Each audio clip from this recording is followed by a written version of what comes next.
Hey everyone, happy 2021. I have an announcement to make before I get into your chart, and that is what we're going to be doing different on this channel. I want to thank you all for all your wonderful comments, really warms my heart, but I would like to get online, upload to you on a weekly basis what we're going to do every Sunday. I'm going to be sharing with you a 36 card read, okay? I know a lot of you watch the tarot readings online. Super informative, and especially when we have 36 cards, which is something I've developed myself as an astrologer. I call it the Astro-Tarot spread. So you will have 12 different areas of your life covered every single Sunday. So hit that subscribe button, get the notification button bell too, so you'll see when they're uploaded. But that is my way of connecting with you a little bit more often instead of uploading these 12 videos once a month, okay? We get to be connected every single week, all right? So let's get into your reading now.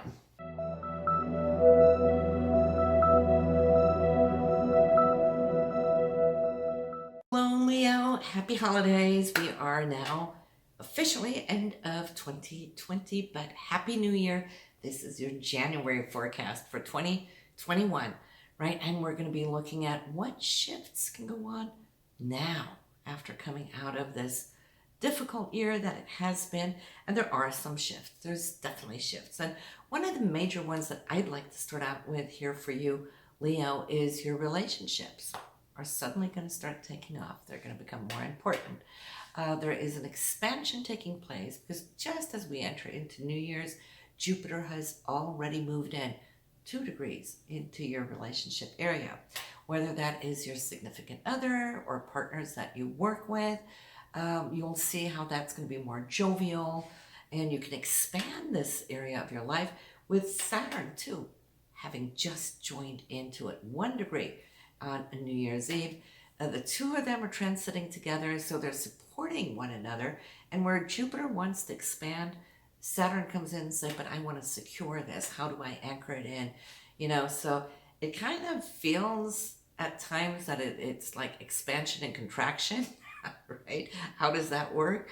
But if we look at the higher concept of both planets, I'd like to always look at the higher aspects of it, that Saturn wants to secure what Jupiter is trying to achieve rather than Saturn trying to strangle what Jupiter is doing. No, it's securing. And of course, naturally, Saturn is also very karmic. So there could be karmic situations arising in the area of your relationships, making it genuine. Jupiter always wants truth and what is genuine. And Saturn, it will be there to kind of like judge it. Is this right? It will test it. So you're going to have this for a while, but Jupiter normally takes a year to move through a sign. And here, just within the first 4 months, it's like whoosh, racing really quickly throughout this area. So make the most of late winter coming into spring, a time where you can feel jovial and enthusiastic and optimistic and really renew the sense of what you've been going through, right? And Saturn will make sure to secure it. Not saying that Jupiter will be done by spring, but because it will slow down, it will stay longer, but it's like this very quick race for Jupiter. So that is the first thing that shows up for me. And then secondly, also, you've been having Mars in your 9th house for a long time, which in many ways worked for you, Leo, because why? It was stuck, retrograding, you know, for months on end in Aries. So that gave you extended time to do what? You have been researching, haven't you? You've been asking the higher questions, because the 9th house is philosophical, wanting to know what is going on and why and where am I heading? What is the purpose? What is the reason? You know, so you've been questioning and researching a lot of things, and it's very spiritual in that sense. You might have been stopped from traveling. 9th house is also travel, especially the long distance. So you might have found that being halted. So be it, but you've been traveling here. That's where you've been traveling. Now, and then some of you have also been researching, how can I expand my work, my career? What can I do differently? Do I still want the same job that I have? Or do I want to go down a different path? So I could see how some of you have been preparing for what now is taking place, because January 7th onwards towards March 5th, Mars will be moving through the area of your career. What will that do? Well, we know Mars is dynamic, it's purposeful, it's goal-oriented in the area of your goals, your higher goals. 10th house, yes, typically we say it's your career, but it's also the aims and goals that you have for your own life. So this is going to power up, and it's going to be in the sign of Taurus, which really has the stick-to-itness, doesn't it? It wants what it wants, it secures what it wants. It could be sometimes stubborn and bullheaded in achieving it, but we don't really achieve those goals that we have unless we are a little stubborn, bullheaded, and stick to the course. You'll have that. Then we have Mars also touching upon Uranus, which can really fling open a door unexpectedly. It could be somebody walking into your life, or somebody passing on something even without knowing, some tips or information that's going to trigger you. And when I say trigger, Uranus is nothing but a huge trigger. Uranus can strike us like a bolt of lightning out of the blue. We know how that goes. And then Leo, we get this sense of eureka.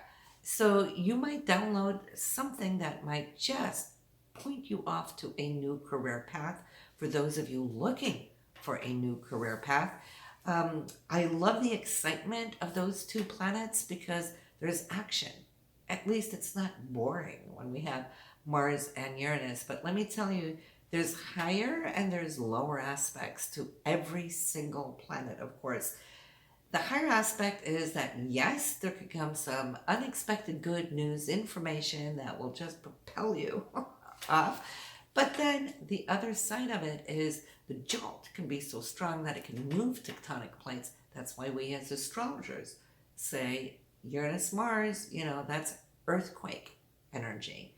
It has the power to move the earth, So not only is there tectonic plates in Mother Earth, there's tectonic plates in here too. So we can be jolted and go, oh my God, what just happened? What just took place? And so we want to be a little bit aware of that too. But, look at it in a good way. This will mostly be felt between the 17th and the 23rd of January. That week there, people might be a little jolty, right? So, and we might feel it that way, that we speak without thinking. We act without paying attention. It's like the Fool card, in the Tarot, where we just leap without looking or checking. But that can be good. But think, though, think consequentially what's going to happen, or the consequences of it, before any major, at least, aspect. It's in your 10th house. This could be an unexpected jolt in your career. Doors can open. Doors can shut. And if they do, we want to bless everything that happens. Even if it doesn't feel like that at the moment, because it's like, now what, right? But if something closes, it's only because something else is waiting for you. And that is what we always have to trust. Trust that. So Leo, excitement in your career. We're looking for new doors, new opportunities, a raise, a promotion, whatever it is, a new job title could be. And we know that you have prepared. So I'm not worried about you. I'm actually quite excited for you. But let us know down in the comment what this is going to bring to you. And especially too, also we have Mercury retrograde at the very end of the month. Okay, so we're going to feel it like the week leading up to it, but it's especially February. We're going to talk more about what that Mercury retrograde is going to do for you. In next month's forecast, we definitely want to pay attention to it.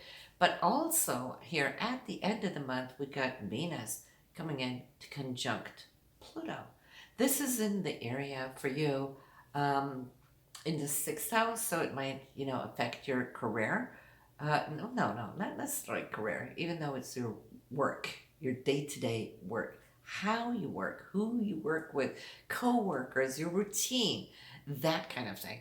When Venus and Pluto gets together there, we're quite passionate about whatever it is, and it's your sixth house, day-to-day routine, but it also has to do with health-related matters and whatnot.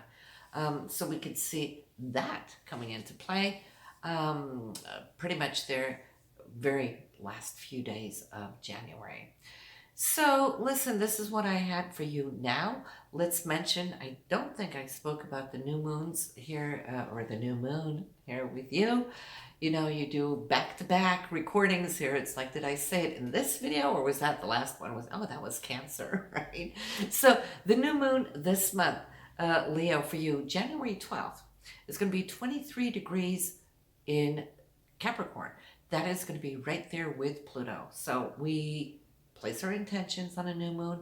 This one is going to be, I won't say feisty, but it's going to be deep. It's going to be intense, meaning take the best of that intensity, apply it to the goals that you're intending, for your future. This is really going to bring you something very powerful, very magical. So this new moon is very, very important. And not only do we have that new moon there on the 12th, but Venus is going to come to that very same degree at the end of the month. That's when you're going to get the very first feel whether you did your intentions in a good way on that new moon. The full moon is January 28th, 9 degrees in your sign, right? So that's your first house. Something is going to be illuminated there. So we're loving that. So listen to your moon and rising sign reading now, Leo, because the power of what we've been talking about in your career right now with Mars, the new moon, and also the full moon. This is something that you want to see what's going to take place elsewhere in your chart, which, the rising sign reading will explain more to you, where that's going to show up, which avenue of life that will be, and the same thing with your moon reading, rising and moon reading. And I will see you next month. Happy holidays. Have a good one. Bye, Leo.